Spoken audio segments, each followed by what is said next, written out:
Luchamos contra gigantes, el miedo, la injusticia y la ignorancia. Le damos la cordial bienvenida al ex viceministro de Economía, Pablo Dávalos, docente universitario, analista político. ¿Cómo está, economista? Qué gusto tenerle en La Otra Verdad, transmitido a través de En Retrospectiva. Muchísimas gracias por la gentil invitación. Un saludo muy cordial a todas las personas que nos acompañan por este espacio. Muchísimas gracias por haber aceptado la invitación. Y para arrancar con este tema, me gustaría también tener su criterio. Estamos en una coyuntura compleja. Había una vicepresidenta que debía asumir el cargo, no lo hizo y está entre esta pugna que ya más bien parece novela de Noboa versus Abad. Quisiera tener su criterio sobre lo que ha pasado. Cynthia Gilbert, ya se ha posesionado como presidenta encargada, dicho sea de paso, durante 3 días, pese a que la Asamblea Nacional rechazó el decreto 500 de Daniel Noboa. Esto es una democracia frágil, es un acto autoritario por parte del régimen del Nuevo Ecuador, o ya sería una dictadura, como dicen algunos constitucionalistas como Santiago Machuca. Economista.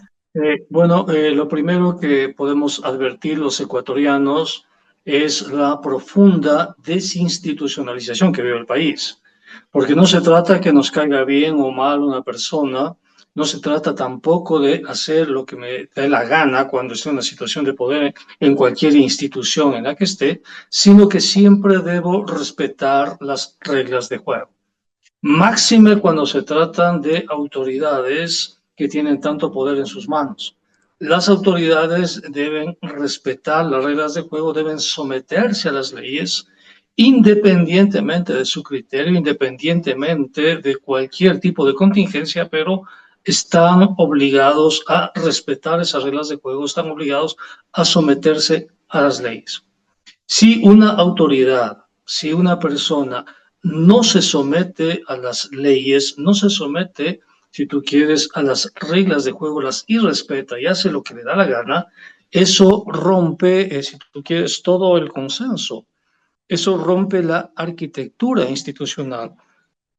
Eso fragmenta el orden y, por lo tanto, al fragmentar el orden, crea una sensación de desorden, crea una sensación de desinstitucionalización, una sensación de que las leyes no sirven, de que el nomos es el nombre de la norma, la ley, el nomos no sirve para resolver los conflictos, no sirve para articularnos como sociedad. Y esa sociedad finalmente pierde toda la sociedad porque la gente dice, bueno, si esta persona no cumple las leyes y nadie le dice nada, ¿por qué tengo que obedecerlas yo?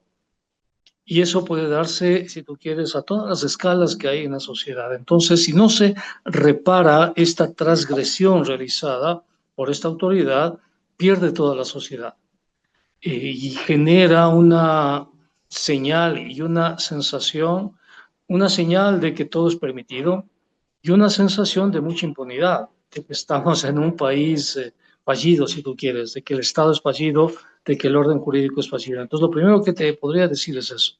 Mm.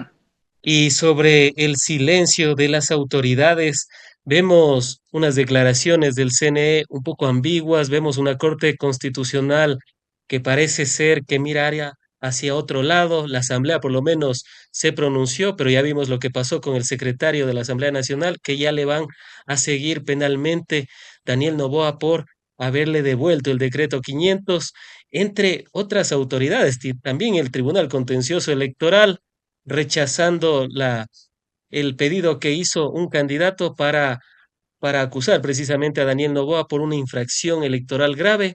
¿Qué decir al respecto? O sea, ¿qué, qué está pasando con las instituciones o simplemente no están funcionando? Porque cuando no funcionan las instituciones, parece ser que más bien es una dictadura que desde arriba, desde el poder, dicen qué es lo que debe pasar en las diferentes instancias del Estado. Efectivamente, efectivamente. Eso es lo que hay en este momento. Hay una sensación de muchísima incertidumbre con respecto al ordenamiento jurídico que vive la sociedad. Pero finalmente, ¿quién tiene que resolver este impasse? Ya no son las instituciones, porque podemos partir de un principio de realidad y es que las instituciones están rotas, están quebradas. Está quebrada la Asamblea Nacional, está quebrada el Ejecutivo, está quebrada instituciones como las Fuerzas Armadas, etcétera. Ante eso, quien tiene que pronunciarse, quien tiene que cerrar, si tú quieres, este desorden es el ciudadano, porque se produce todo este escenario en un contexto electoral. Y en ese contexto electoral, el ciudadano tiene la enorme posibilidad de devolverle la institucionalidad al país. Es decir, esto ya no se va a resolver por las vías legales porque esas vías están rotas, no se va a resolver por las vías institucionales porque las vías institucionales están rotas. Lo que tú acababas de decir, tenemos el caso de un secretario de la Asamblea que cumple su deber y que el presidente de la República lo acusa penalmente y ordena allanar la Asamblea Nacional, que es el primer poder del Estado, entregar la presidencia a dedo, ¿no? Cuando teóricamente debería haber habido una terna en el supuesto que no vaya la vicepresidenta electa y se justifique por qué no va, y la Asamblea tenía que haberse pronunciado por esa terna. Es decir, no hay Claro. respeto absoluto a las formas, a las leyes, absolutamente a nada. ¿Quién tiene que restaurar? ¿Quién tiene que otra vez darle fuerza a las instituciones y a la ley? Es el ciudadano o los ciudadanos y las ciudadanas. Ellos tendrán que el 9 de febrero, en ese acto que implica muchísima responsabilidad, ahí tendrán que optar y decir, no, yo quiero instituciones, yo quiero que se respeten reglas de juego y por tanto no puedo votar por Daniel Noboa. Porque si voto por Daniel Noboa significa que estoy apoyando la ruptura del orden constituido. Porque si el presidente hace lo que le da la gana, en la empresa en la que yo trabajo también el gerente puede hacer lo que le da la gana, pues. Claro, O en la institución pública en la que yo trabajo, de pronto el director puede hacer lo que le da la gana y no puedo defenderme. claro. En consecuencia, para generar un Estado de Derecho, para generar un Estado donde primen las reglas de juego, la justicia, ¿no? La constitución, las leyes, es necesario que Noboa salga del poder. Porque si no sigue en el poder, simplemente esta situación es el inicio nada más. Es el inicio de la deconstitución del país, de la deconstrucción del país, de la ruptura del país. El ciudadano en este 9 de febrero debe ponerle fin al mandato de Noboa. Y además debe entregar el mandato a una opción política que se comprometa a que Noboa pague las consecuencias de sus actos. Si él rompió las leyes y demás, las leyes asimismo, si tú quieres, están codificadas las normas que castigan el incumplimiento de la ley. Claro. En consecuencia, el próximo gobierno tiene que castigar a Noboa. Tiene que decirle, mira, tú no cumpliste con la ley, ahí tienes la cuestión de peculado, por ejemplo. El peculado no se prescribe y el peculado es prisión, ¿no? Entonces ahí inmediatamente el próximo gobierno tiene que activar todo eso y si Noboa tiene que ir a la cárcel, tiene que ir a la cárcel, pues. Porque esa señal es una señal fuerte al país y le dice, ah, no, no puedo romper impunemente las normas, ni las reglas, ni las leyes. No puedo, porque si las rompo, tengo que pagar las consecuencias de eso. Si Noboa, que tiene tanto poder y tuvo tanto poder, ahora está en la cárcel, entonces yo peor todavía. Esa, creo yo, es finalmente la forma por la cual se resolverá esta grave crisis que vive el país. La Pero, solución la tiene el ciudadano en sus manos. pero habrá las garantías para que se respete el voto en las urnas, tanto en primera como en segunda vuelta, tomando en consideración lo que ha pasado con Diana Tamaín, los familiares que tiene en el Nuevo Ecuador, inclusive en un consulado. Hay las garantías si es que en primer lugar no se sanciona ni se exige a Daniel Noboa que cumpla simplemente las reglas para poder participar en unas condiciones iguales para con los demás candidatos. Sí, hay una duda y es por el ambiente que estamos viviendo de ruptura de todas las leyes, las normas y el ciudadano con justa razón se pregunta, ¿y estas elecciones van a ser transparentes, van a ser democráticas? De hecho, no son transparentes y no son democráticas porque ya Se ha roto, si tú quieres, el principio de simetría, se ha roto el principio de neutralidad. Al haber un candidato que rompe eso, en este caso Noboa, como candidato presidente, puede utilizar la fuerza del Estado para inclinar la balanza en su beneficio. Y eso les afecta a los otros candidatos a la presidencia de la República, porque no son condiciones de igualdad jurídica para competir por la presidencia, porque hay un candidato que respeta, ¿no? Que si tú quieres hacer lo que le da la gana, es como el típico niño malcriado que en la escuela se lleva la pelota de fútbol porque no lo hacen jugar, ¿no? Y ya no hay partido de fútbol nada más, pues sin la Claro. pelota de fútbol.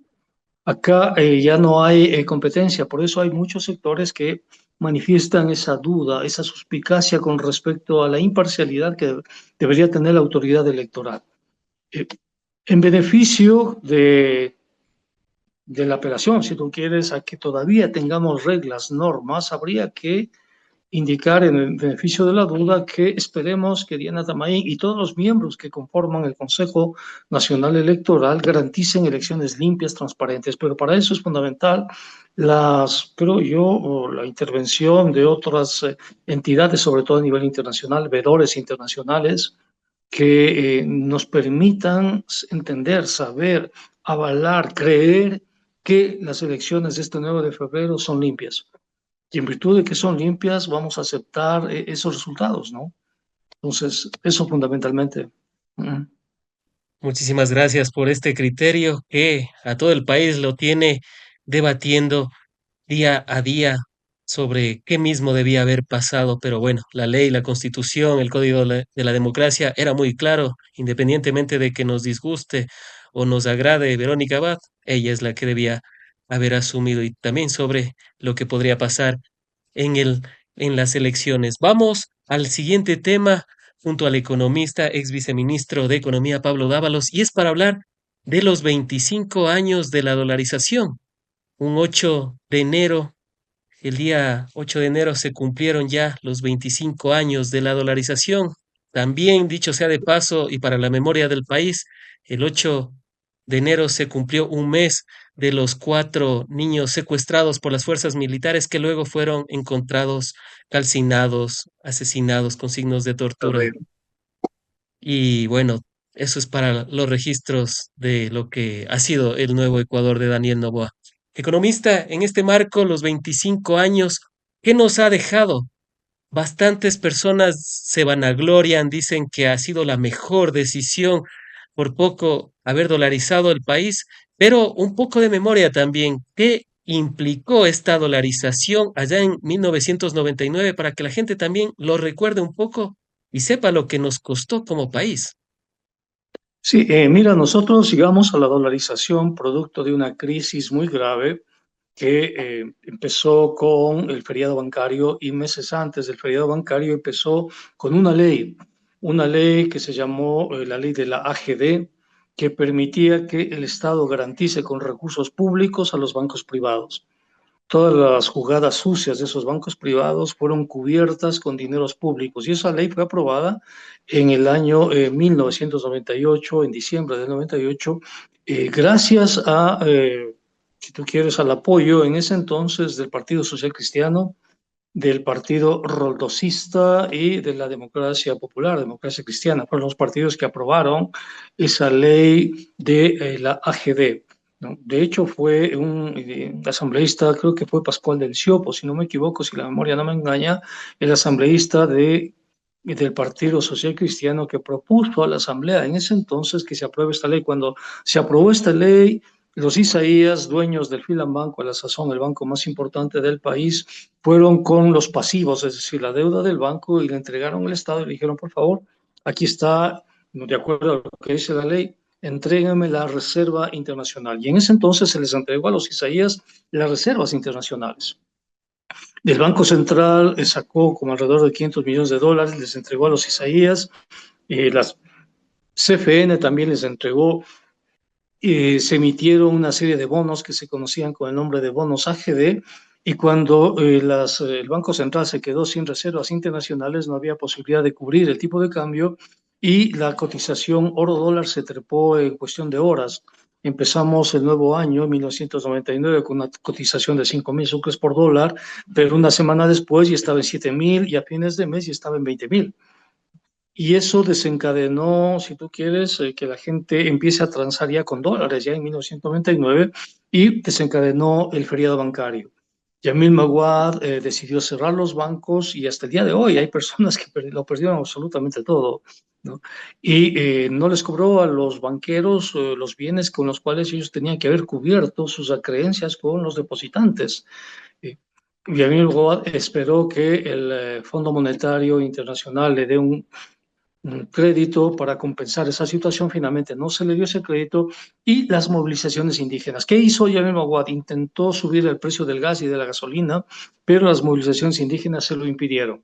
Y finalmente fue la CONAIE quien en una movilización potente en enero del año 2021 finalmente llevó a la destitución de Yamil Maguad. Pero para defenderse, Yamil Maguad intentó dolarizar la economía, pero no le sirvió la dolarización de la economía. Y entramos de una forma abrupta a la dolarización, sin ningún estudio, análisis, reflexión, sin ningún proceso de armonización, coordinación. Fue un golpe abrupto de una transición monetaria en donde el salario mínimo pasó a valer $4 en el año 2000, ¿no? De alrededor de 100.000 sucres pasó a $4 y se elaboraron una serie de leyes al apuro que fueron hechas por Noboa, por Gustavo Noboa, en un conjunto de leyes que se llaman leyes Trole, Trole 1 y Trole 2, y el país empezó a tratar de manejar una moneda absolutamente nueva. Y eso todavía nos cuesta mucho porque este es un país muy caro para los dólares, no, es muy caro para los salarios que se tienen. Fíjate tú, la canasta familiar está en alrededor de $800, pero cuando empezó la dolarización, la canasta al año 2001, 2002, costaba alrededor de $120.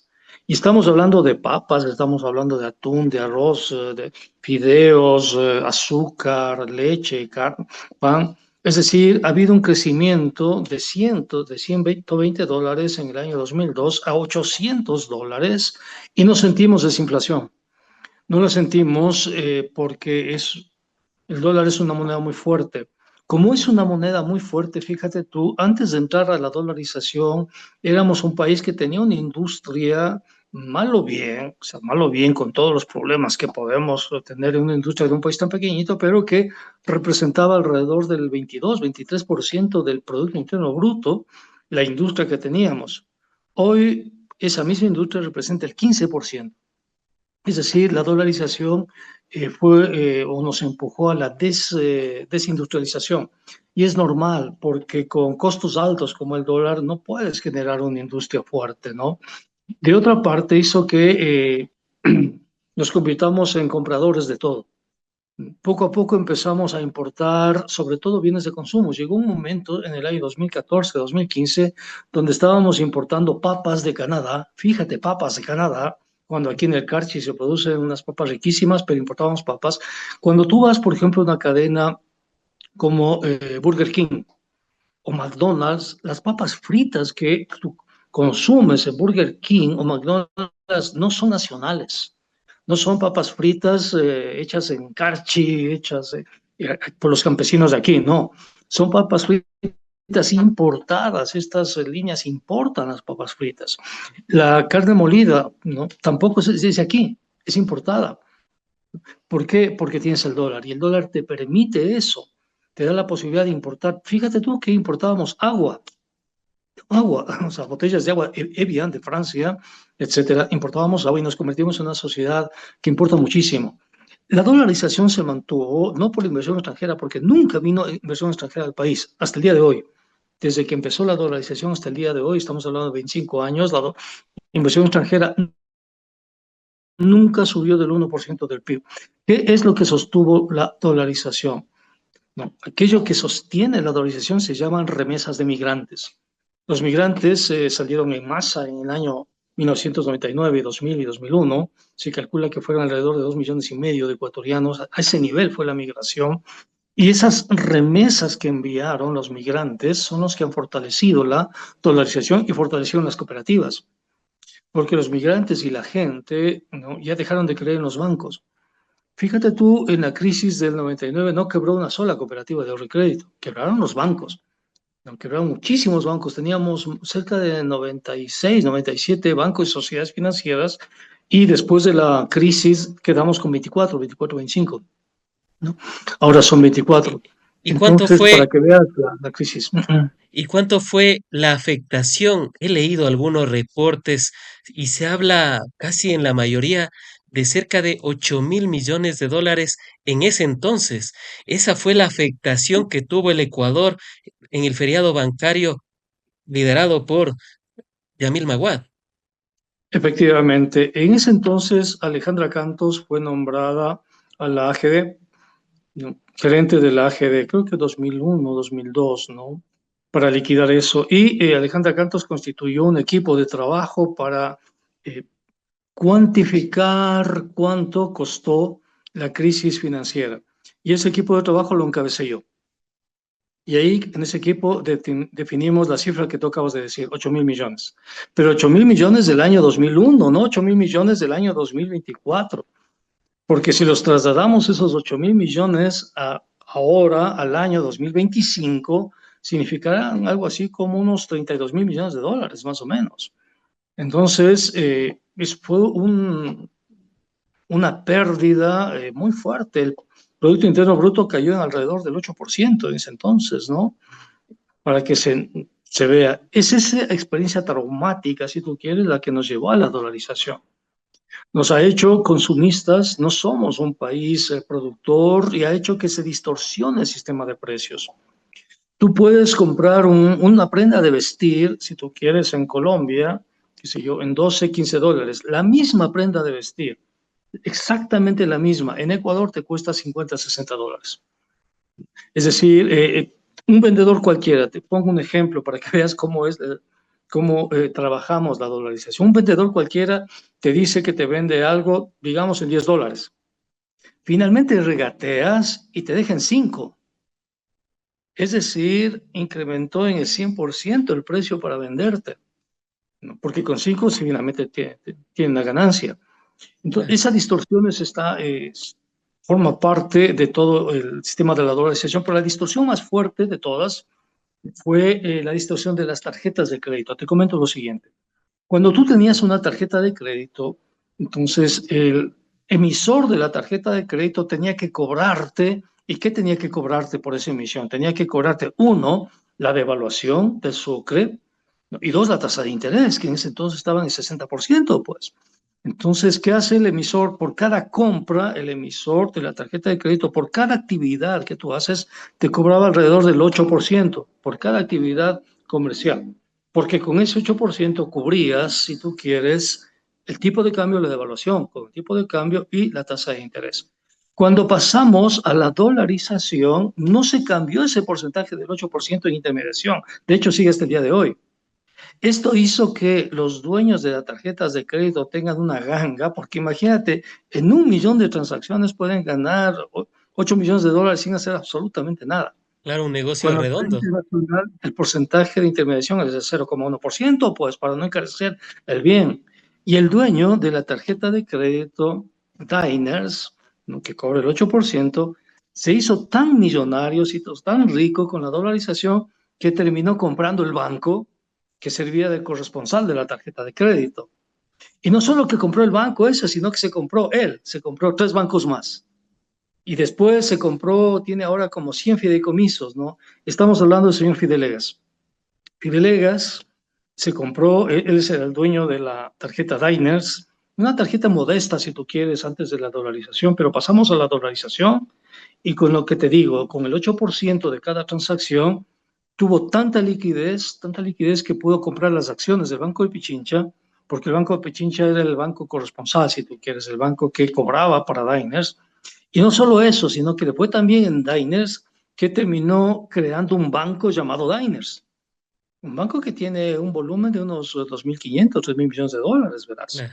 Y no solo eso, sino que después terminó comprándose el Banco de Loja y el Banco Rumiñahui. Entonces, el señor Egas, él maneja alrededor del 35% de toda la liquidez nacional, de toda la dolarización. Si él decide el día de mañana que la dolarización no va más, hasta ahí llegó, independientemente de quién sea presidente de la República, ¿no? Ese es el poder que tiene, es el hombre más poderoso que tiene este país. Imagínate tú manejar cuatro bancos, entre ellos el Banco del Pichincha, que es el banco más importante del país. Para que tengas una idea, la distancia que hay entre el Banco del Pichincha y el siguiente banco, que es el Banco del Pacífico, es más o menos de 4 o 5 veces. Así de grande es el Banco del Pichincha. Pero no solo es el Banco del Pichincha el que maneja. Maneja Banco del Pichincha, Banco Diners, Banco de Loja, Banco Rumiñahui. Cuatro bancos maneja una persona, 35% de la liquidez, 35% de los activos bancarios, el hombre más rico del país. Y otro de los actores también del feriado bancario, sin duda alguna, fue Guillermo Lasso, porque era superministro de Economía de Yamil Maguad. Él puede ser parte de toda esta estructura. Hay un informe que dice que no fue responsable, por así decirlo, pero yo ahí soy escéptico y le pregunto porque su fortuna creció de $1 millón a cerca de $10 millones, incluso por el tema de los famosos CDR, por la compra. Ahí le pregunto, economista, Guillermo Lasso sabía que iba a pasar esto y por eso se anticipó y planeó también esta estructura para poder Por hacerse rico. supuesto, por, por supuesto, por supuesto. Ellos saben, ellos manejan. Y está pasando el día de hoy también. O sea, el día de hoy, quien maneja el Ministerio de Finanzas tiene información y pone esa información a beneficio de grandes grupos económicos, ¿no? O sea, pasó eso con los, se llaman certificados de depósito reprogramado que les entregó el Estado a los deudores de la banca. Si tú tenías $100, el Estado te dijo, mira, no te puedo dar los $100, pero te doy un papel, ¿no?, que dice que te voy a pagar $100 en 2 años o 3 años. Y el señor Lazo dice, ya, yo te compro el papel, pero de $100 te pago 30, te pago 40. Compró, cogió el papel y después le vendió al Estado en 100. Más la tasa de interés, por supuesto, ¿no? Fue un atraco impresionante. Algún rato debe haber una comisión de la verdad, si tú quieres, para entender la secretización que se hizo en el año de 1982, que la hizo Osvaldo Hurtado y su hermano Raúl Hurtado también. Ese fue otro atraco al país. Necesitamos una comisión de la verdad ahí. Necesitamos una comisión de la verdad para entender esto, lo que hizo no solo Lazo, sino otro conjunto de bancos con los certificados. Y lo que está pasando el día de hoy, cuando les entregan a los jubilados, por ejemplo, bonos del Estado, y los bancos les entregan la mitad del bono del Estado a los jubilados, les hacen perder el 50% de su valor. Está pasando también el día de hoy. Claro, Pero claro, no hay mucha bulla por eso, ¿no? Pero está claro, pasando también el día de hoy. claro, justo también le iba a preguntar la similitud con lo que usted acaba de manifestar, que con los jubilados está pasando, quizás después vaya a ser con los maestros y quizás después Va vaya a a ser. pasar perfectamente. Porque es el mismo grupo financiero bancario que ha dominado este país, pues. Son los mismos. O sea, incluso en el periodo de la Revolución Ciudadana siguieron dominando. O sea, nunca la Revolución Ciudadana les tocó un solo pelo. Nunca. Nunca les puso un impuesto, si tú quieres, para decirles, señores, paguen, pues están ganando demasiado, paguen algo. Jamás. Entonces, y son los que están en este momento con Daniel Noboa, ¿no? Entonces, son los grupos de poder, los grandes grupos de poder, los grandes conglomerados que controlan toda la economía, ¿no? Toda nuestra economía, toda, cualquier cosa que hagas está controlada por grupos de poder. O sea, son monopolios, son oligopolios, ¿no?, que manejan la economía del país. Y, Es la punta del iceberg, si tú quieres, de la dominación política en el país. y para hablar brevemente también de algunos de los responsables del feriado bancario, están los hermanos Isaías. Tuvieron unos procesos legales, ya habían cerrado, ya había sido el tema de que los bienes debían pasar al Estado para, en cierta parte, dar un poco de reparación integral, pero después vino una sentencia que revirtió aquello. Sin embargo, hace pocos meses y para alegrar un poco también al país, esa sentencia ya no les va a devolver los cerca de $2.000 millones que tienen en bienes, incluidos TC Televisión, Gamavisión, edificios y demás. ¿Qué decir al respecto? Por lo menos se vio una luz al final del feriado bancario con esta sentencia que ya no les va a devolver cerca de 2.000 millones de dólares a los hermanos Isaías, que también son los responsables del feriado bancario? Efectivamente, ellos iniciaron, como te había comentado, los abogados del grupo Isaías llevaron adelante esta ley del AGB, que fue llevada al Congreso Nacional de ese entonces por el Partido Social Cristiano, y el Estado les entregó. O sea, ellos deben más todavía. De esos 8.000 millones, ellos deben una buena parte. Y el Estado les entregó cash alrededor de unos 800 millones de dólares, cash, para Claro, que devuelvan a los depositantes. Y nunca devolvieron a los depositantes. Ellos más bien provocaron la crisis de 1999 directamente, con todo lo que significa la pérdida incluso de vidas humanas en esa coyuntura, el éxodo de millones de ecuatorianos buscando mejores condiciones de vida para sus hogares. En consecuencia, creo que las leyes han sido muy laxas. Se les quitaron algunos de los activos que ellos tenían ahí, pero todavía otra vez necesitamos una comisión de la verdad para ver esto de los Isaías, porque hicieron muchísimo daño al país. Y fíjate tú cómo lograron comprar el sistema de justicia. Tenían una sentencia que les obligaba al país a devolver a los Isaías algunos de sus activos. claro. Menos mal que tenemos la Corte Constitucional, menos mal. Pero si no teníamos la Corte Constitucional, ¿qué pasaba? ¿Qué pasa? Y eso, fíjate tú, para nosotros es evidente ahora, ha pasado algún tiempo, pero la persona que sufrió las consecuencias de esa crisis, ese dolor, que fueron a la pobreza en el 99, que perdieron sueños, esperanzas, casas, vidas, familias, etcétera, ¿cómo les reparamos a esas familias? ¿Cómo? ¿De qué forma? En la Segunda Guerra Mundial, los estados empezaron a reparar a las víctimas de la violencia de la guerra, las víctimas de las violencias del nazismo, del fascismo. Mutatis mutandis, yo creo que habrá que hacer algo así. Empezar un proceso de reparación a todas las víctimas de los bancos, hasta el día de hoy, ¿ah? Hasta el día de hoy. Los banqueros hasta el día de hoy siguen estafando a muchos ecuatorianos. El caso de los jubilados que reciben bonos y los banqueros les dan la mitad del valor del bono, ¿no? Se recuerda muchísimo a lo que hizo Guillermo Lasso con los CDRs, muchísimo, pero es una especie de modus operandi, si tú quieres, de estos sectores en el país. Han sido un breve contexto de cómo ha dejado el feriado bancario. Ahora bien, la discusión ha estado en mantener y sostener la dolarización. Ese ha sido el tema, ya aparece hasta un disco rayado, pero eso ha sido lo que se ha hablado ya desde hace algunos años. En ese sentido, hoy escuchaba algunos economistas expertos, les llamaban en algunos canales, que dicen que para sostener la dolarización actualmente se debe eliminar los subsidios y encima eliminar también algunos, algunos puestos del sector público. Incluso llegué a escuchar que se necesitaría despedir a cientos de miles de funcionarios públicos. Yo le pregunto, ¿esos economistas están en lo correcto? ¿Se debe hacer eso? Porque me pareció tan a la ligera que lo mencionaron que por eso le pregunto. Primero definamos el tamaño de la dolarización.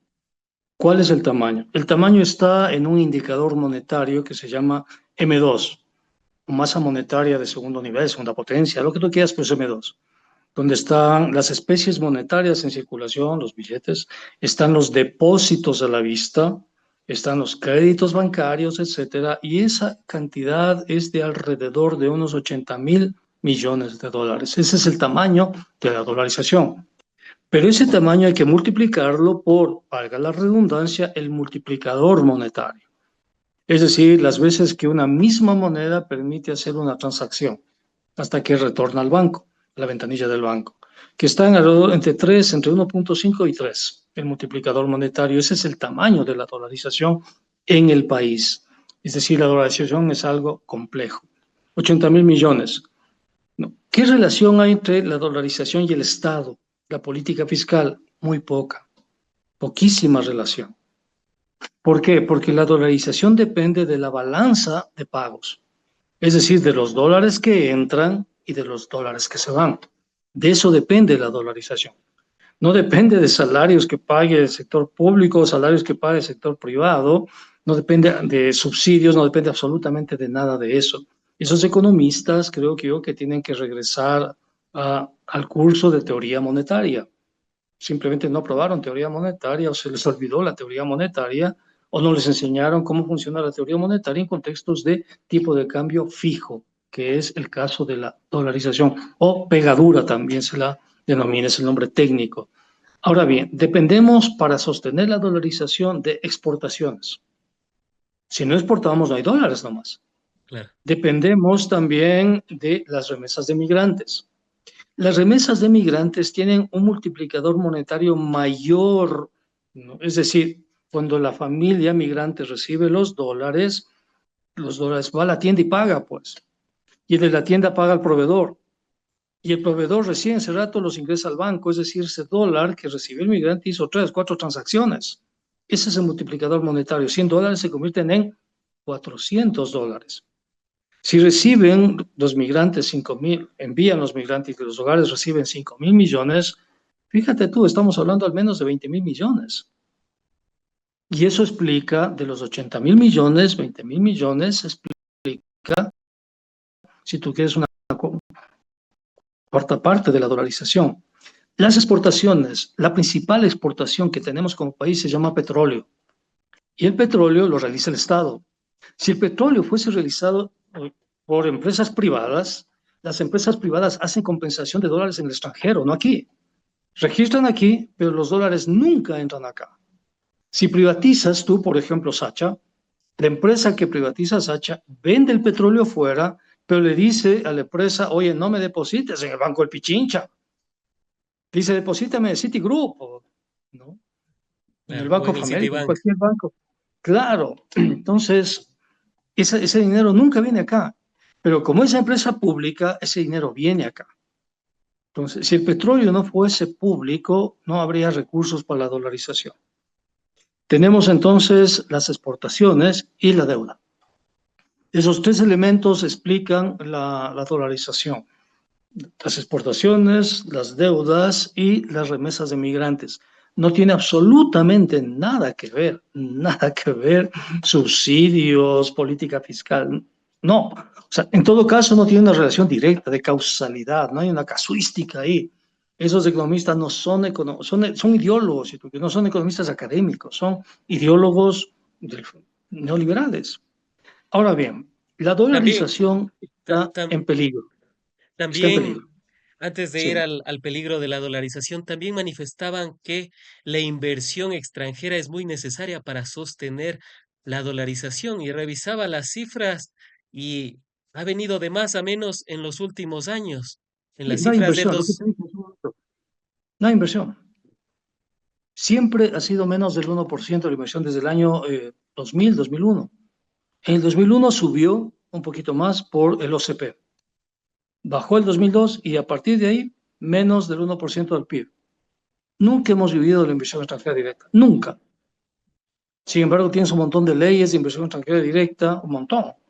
Y no tienes leyes para las remesas de los migrantes, que son los que han sostenido la dolarización. y los que más Entonces, han aportado en estos últimos años. Veía las cifras efectivamente, y allá en el 2017 ellos daban cerca de 1.200, 1.400 millones de dólares 2.500. y actualmente está 2.500, 2.000. 2.500 y actualmente está en cerca de 5.000 e incluso hasta llegar a los 6.000. Me parece que es la Va a proyección. llegar a 6.000. Sí, la predicción es a 6.000 para el año pasado. Todavía no se cierran las cifras. Banco Central está revisando las cifras, pero es probable que ya estamos sobre los 5.000 y pico, que Claro. llegue a 6.000 millones. Fíjate tú, con el multiplicador monetario, ellos sostienen la dolarización, los migrantes. Nos vuelven a salvar como en 1999, como en los 2000. Pero yo te decía que la dolarización está en peligro. Y, Yo le y veo en la cuerda floja la dolarización. Te veo difícil que sobreviva, ¿no? A mediano plazo. ¿Por qué ¿Por qué estaría está? en peligro precisamente la dolarización? Hemos visto que l- las élites del Ecuador sacan dinero. El acuerdo con el FMI, si la memoria no me es un poco frágil, hablaba de que ecuatorianos tienen afuera del país cerca de 30.000 millones de dólares, corríjame si me equivoco 25 en la millones. cifra, 35.000 millones de dólares. ¿Por qué está peligrando la dolarización? Quizás porque los grupos económicos están sacando el dinero en vez de ingresarlos al país donde ellos mismos produjeron ese dinero. Sí, la dolarización está en peligro por el Fondo Monetario Internacional. El Fondo Monetario le ha puesto a la dolarización, si tú quieres, prácticamente, diría yo, con cuenta regresiva. Si el país no sale de los acuerdos del Fondo Monetario, la dolarización no sobrevive. Entonces, ¿qué ha hecho el Fondo Monetario? El Fondo Monetario ha creado y le ha impuesto al país una serie de imposiciones que distorsionan la dolarización. Primero le obligó al país a crear una reserva para la dolarización, lo cual es una locura, porque nosotros no somos la Reserva Federal. Claro. Nosotros no emitimos dólares. Si no emitimos dólares, no podemos tener activos de reserva. Entonces, a partir del gobierno de Lenín Moreno, firma los acuerdos con el Fondo Monetario Internacional, le obligan a Lenín Moreno a transformar las reservas internacionales, ¿no?, en reservas de activos para la dolarización. Y le obligan a tener y cambiar la contabilidad del Banco Central, de tal manera que ahora los bancos nacionales depositan en el Banco Central y del Banco Central hacen depósitos al extranjero, y por cada depósito que hace el banco privado en el Banco Central para sus depósitos en el extranjero, el Banco Central tiene que cubrir esos depósitos con recursos públicos. Y no hay plata que alcance para eso, porque la dolarización nunca funcionó así. En Claro. 20 años jamás funcionó así hasta que vino el Fondo Monetario. Entonces, al Antes crear, antes del Fondo Monetario Internacional, la dolarización estaba estable. Era mentira lo que totalmente, decían que estaba en peligro. totalmente. ¿Por qué? Porque se cuidaba la liquidez. Había el coeficiente de reserva, se les obligaba a los bancos a traer el dinero acá al Ecuador. De cada 100 dólares, los bancos tenían en el país 40 y afuera tenían 60. Se les dijo, no, señores, ahora es al revés. De cada 100 dólares, al menos 60 tienen que estar aquí. 40 fuera, pero al menos 60. Yo habría sido más estricto, les habría dicho es que 80, ¿no? Pero bueno, en todo caso, esa fue la norma, el coeficiente de liquidez doméstica, el coeficiente de depósitos, etcétera. Se creó el COSEDE y todo lo demás, pero no se creaban los activos de reserva para los bancos privados. Eso vino con la ley de defensa de la dolarización y eso está rompiendo toda la política fiscal. Está obligando a que el Estado meta dinero todo el tiempo en esta cuenta sin fondo, ¿no?, que es la de activos de reserva. Dinero que entra al Estado, dinero que va a los activos de reserva y que vía activos de reserva se lo extranjero. Entonces es una especie de hemorragia que vive el país y nadie la cierra, absolutamente nadie la cierra. Nos tenemos ahí 8.000 millones en reservas internacionales que no sirven para proteger la dolarización y respaldarla porque no somos la reserva internacional. Mira, la gente piensa lo siguiente, piensa que en las reservas internacionales está el dinero de los depositantes, ¿no? Y eso no es así. El dinero de los depositantes está en el banco privado. ¿Qué hace el banco privado? Convierte el dinero de los depositantes, que es un pasivo, en un activo a través de un proceso que se llama crédito. El crédito, ¿no?, de cada 100 dólares, el banco presta 100. Para que no preste los 100, un montón de veces se le dice, no, no, no, no vas a prestar 100, vas a prestar 90, vas a prestar 80. Eso se llama encaje bancario. Pero eso es del negocio del banco, no del depositante. Y ahí, del negocio del banco, se le impide que los bancos tengan un exceso de apalancamiento, se llama. Ese dinero no es del depositante, se origina ahí, pero no es de depositante, es del banco, es del negocio del banco, porque el depositante no tiene nada que ver con los activos del banco, pues. Los activos es el negocio del banco. Entonces, ese es lo uno. Lo otro, piensan que si un banco quiebra o si una cooperativa quiebra, los recursos de las reservas internacionales van a solucionar esa quiebra. Y eso no es posible, porque si un gerente del Banco Central, si quiebra un banco o una cooperativa y utiliza los recursos de las reservas monetarias internacionales para cubrir esa quiebra, Eso se llama peculado, es un delito, porque para eso existe algo que se llama Corporación de Seguro de Depósitos. Las reservas internacionales no tienen como objetivo cubrir ningún tipo de depósitos de nadie, ¿no? ¿Qué tienen que cubrir las reservas internacionales de acuerdo a la visión del Fondo Monetario? La deuda. Tienen que garantizar los pagos de deuda, las Para los transferencias al bonistas, exterior para los para que los tienen bonistas, los bonos del Estado. para los que tienen los bonos. Mira, el Estado puede emitir, te explico así muy fácil, un bono de $100. Hay muchísimos, ¿no? Un bono de 100. Ese bono de 100 paga una tasa de interés, pero cuando tú lo compras, digamos que es en 10 años. Ese bono vale 100 en el año 10.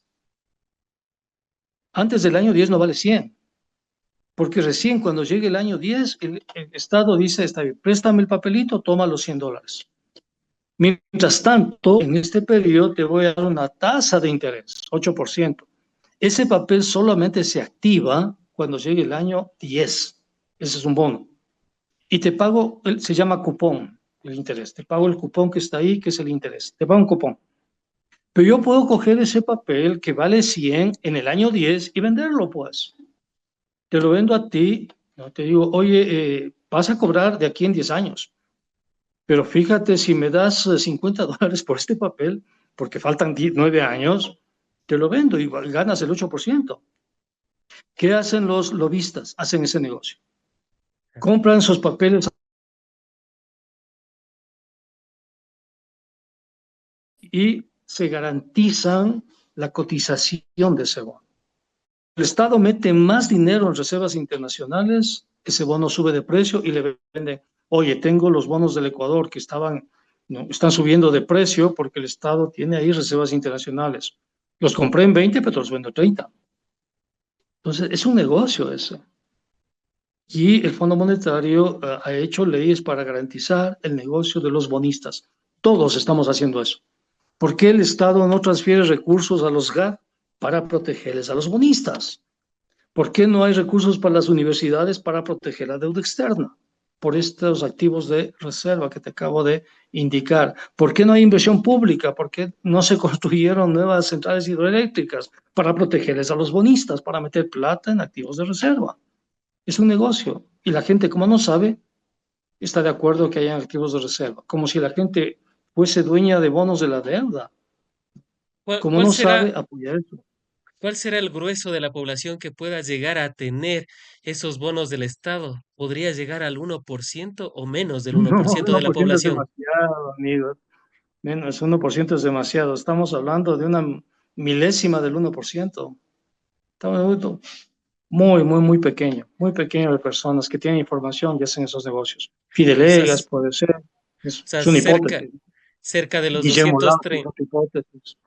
Claro, ellos. cerca de los 237 grupos económicos que tiene el país, podría ser, ¿no? Que a la final no es ni el Son cero ya coma cero cero uno. 360 grupos identificados y 500 grandes contribuyentes del SRI.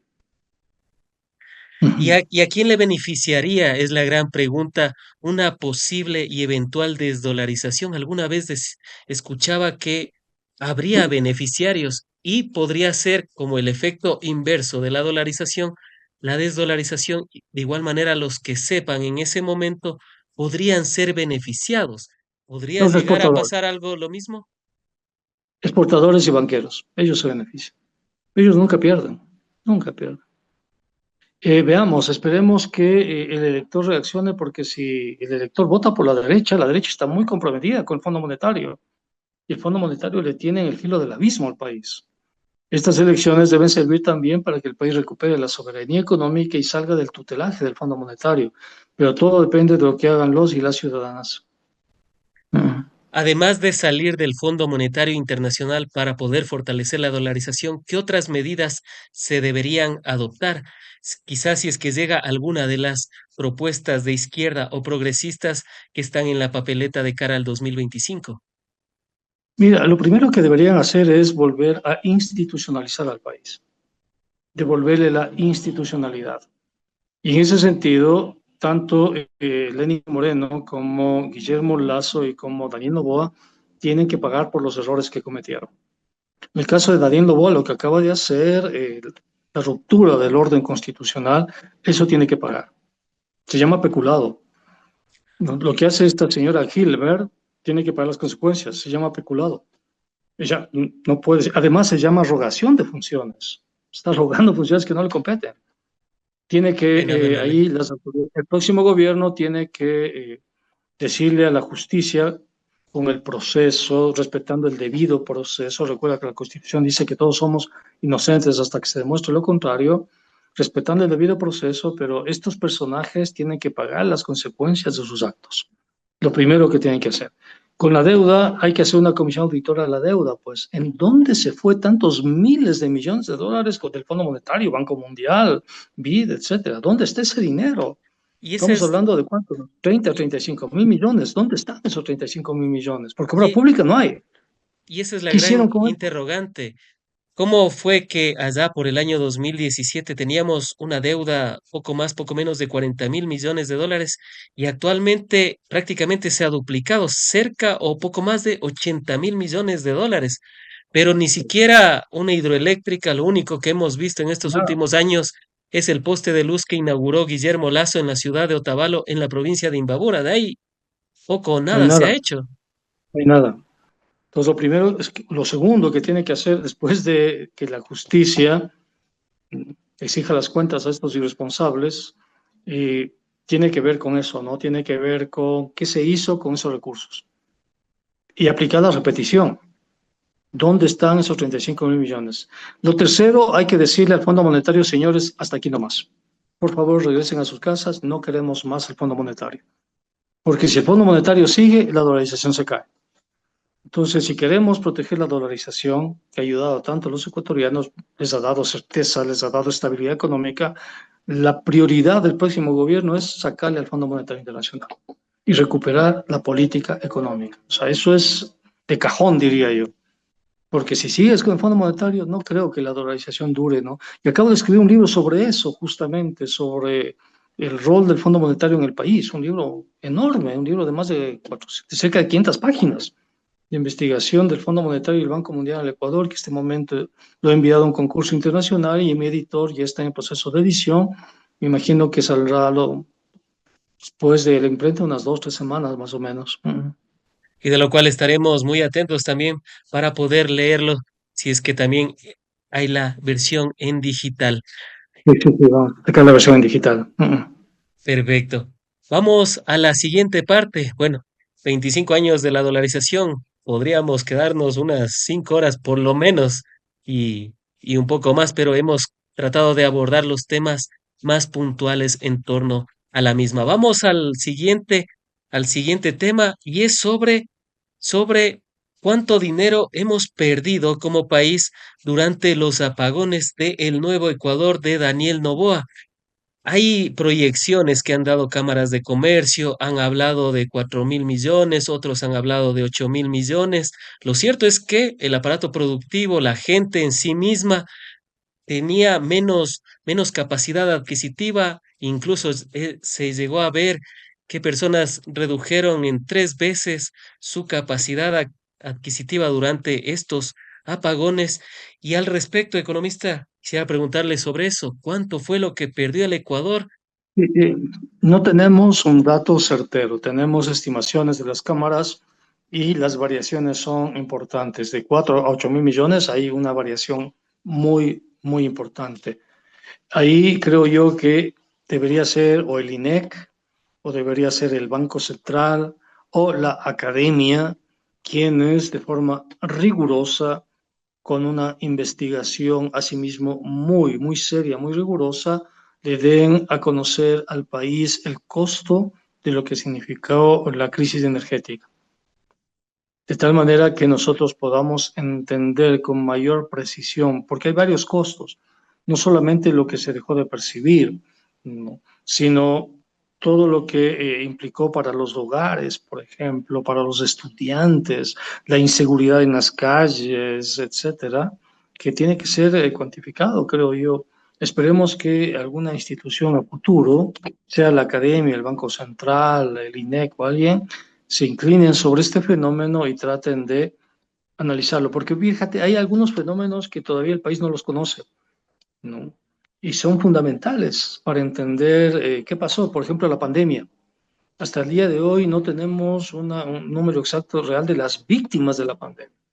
¿Por qué los ecuatorianos tuvieron que dejar sus seres queridos que murieron de la pandemia en la calle? ¿Qué pasó ahí? ¿Por qué hay cadáveres que hasta el día de hoy no, las familias no saben qué pasó con esos seres queridos que murieron? Entonces ahí necesitamos otra comisión de la verdad, si tú quieres, ¿no? Porque la dominación política de las élites es terrible. Lo que no entiendo es cómo la gente sigue votando por la derecha. Le maltratan en Guayaquil, le dejaron a la gente sin trabajo, sin oportunidades, la gente en plena pandemia, ¿no? Se retiró el Estado en plena pandemia, ¿no? Y esa gente aplaudió que se retiró el Estado, sufrió muchísimo por la pandemia, muchísimo, pero votó por la derecha. Y vino la derecha y entregó el Estado a las mafias, a los grupos delictivos, los entregó el Estado, les dijo, toma el Estado, negocien ustedes. Y el ciudadano, o sea, tiene que pagar ahora vacunas, tiene que pagar, fíjate tú, predial, tiene que pagar contribución de mejoras, tiene que pagar IVA, tiene que pagar RISE y además la vacuna, que ya es casi un gasto institucionalizado para cualquier emprendedor.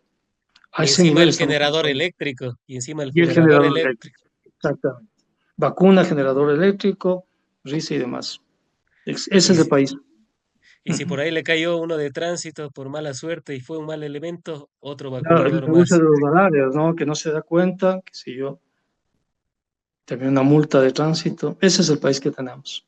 Y a Ujú. propósito del tema de la pandemia, dentro de esa comisión de la verdad podría ingresar o incluirse a Richard Martínez, porque Richard Martínez prepagó deuda, si la memoria también no me es un poco esquiva, cerca de $2.000 millones que hubiesen servido para afrontar la pandemia. Y Richard Martínez, que fue ministro de Economía de Lenín Moreno, Buen después alumno. ingresó al Banco Interamericano de Desarrollo, recordándonos esas puertas giratorias y esos beneficios que se da después de este tipo de acciones. ¿Podría ser incluido Richard Martínez?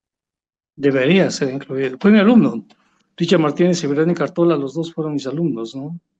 El papel de Verónica Artola también es lamentable, pues ella estuvo en Claro. el Banco Central y entregó la soberanía monetaria al Fondo Monetario y de premio le dieron ahí una cátedra en la Universidad Católica, en la PUSE, que es un terrible. Pero lo de Richard Martínez es interesante porque, verás, en el año 2018, Lenín Moreno envió una ley que se llamó la Ley de Fomento Productivo, ¿no? La En el Trole 2, proceso, Trole 1. y la ley de, en el 2018. En esta ley de fomento productivo, Richard Martínez incorpora una legislación, ¿no? En las disposiciones, creo que transitorias, que le permitían a él hacer operaciones de derivados financieros con el oro de la Reserva Internacional. ¿Qué hizo Richard Martínez? Una vez que le autorizó la Asamblea eso, que no tiene idea la Asamblea lo que es un derivado financiero, el legislador, pero Richard Martínez sí, contrató un derivado financiero con Goldman Sachs y con Credit Suisse, Claro. 500 millones cada uno.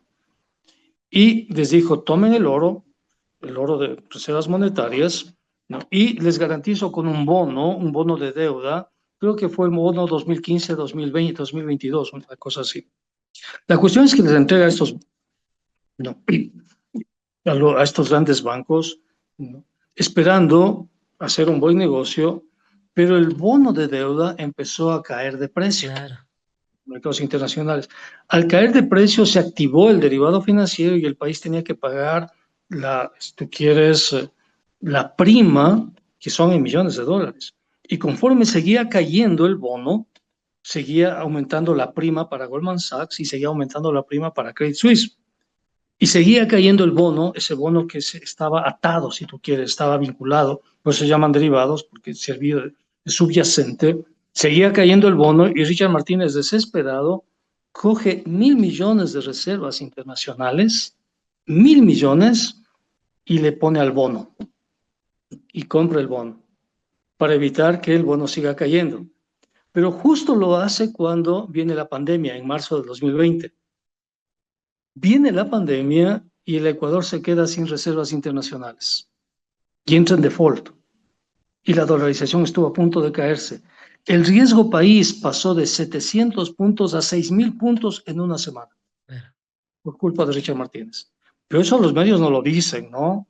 Cuando subió a 6.000 puntos se quedaron calladitos, estuvo ahí. En una semana subió a 6.000 puntos, por culpa de Richard Martínez y Verónica Artola. claro, ¿Qué pasó ahí? Inmediatamente vino el Fondo Monetario y les dijo, tranquilos, yo les voy a garantizar, pero tenemos que firmar una carta de intención. Y el Fondo Monetario le obliga al país a firmar una carta de intención, la más grande de toda América Latina después de la carta de intención con Argentina. A Argentina le dieron 45.000 millones un año antes. A nosotros nos dieron 6.500 millones de dólares. De esos 6.500, la inmensa, el 90% fue para los tenedores de bonos de la deuda y la renegociación de la deuda. Entonces, fija, eso es Richard Martínez, es la persona que le puso en riesgo la dolarización al default y de premio fue cuando está prohibido por la Constitución y la ley, ¿eh? Está prohibido eso, claro. pero la desinstitucionalización viene desde Lenín Moreno, desde ahí viene. Entonces, ese es Richard Martínez y esa es Verónica Artola también, ¿no? Porque son los dos, ¿ah? No solo es Richard Martínez, son los dos, Richard y Claro. Verónica Artola. Y para cerrar con el tema de cuánto podría haber perdido el Ecuador, he revisado algunos informes, 500 millones de dólares en importación de energía eléctrica, sumado a lo último que ella nos está vendiendo.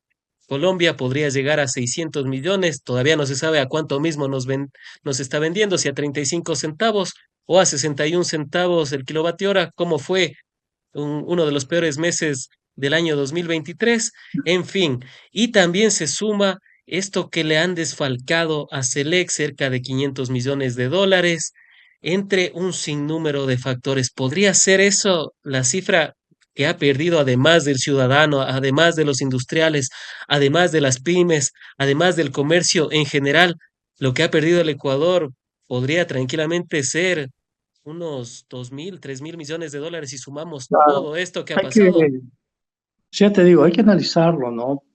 Incluso puede ser mayor que eso, porque a Selec le quitaron los depósitos, igual a Petroecuador, y de una manera ilegal. Yo no sé por qué Contraloría no hace nada, ni la Asamblea hace nada. Claro, Le quitaron los depósitos y le entregaron algo que se llama convenios de liquidez, convenios de pago. ¿Para qué? Para coger esos depósitos y meter en activos de reserva para garantizar a los bonistas y la fuga de capitales. Ese es el país de ahora. Bueno, estimado, tengo que dejarte porque tengo una reunión. no, y muchísimas gracias más bien por haber estado aquí. Estamos pendientes para abordar el tema del campo Sacha, la privatización y de lo que le puede significar eso, esa concesión que ha realizado Inés Manzano en representación de Daniel Noboa, un tema también un poco amplio que lo dejamos para una próxima oportunidad. Del tiempo pasa volando cuando se habla de estos temas. Más bien le agradecemos por haber estado aquí en retrospectiva, seguros de contar con su participación y ampliar el tema de esta concesión del campo Sacha y de cuánto dinero podríamos llegar a perder como país. Muchísimas gracias por la gentil invitación. Un abrazo muy cordial y hasta una próxima oportunidad. Cuenten conmigo.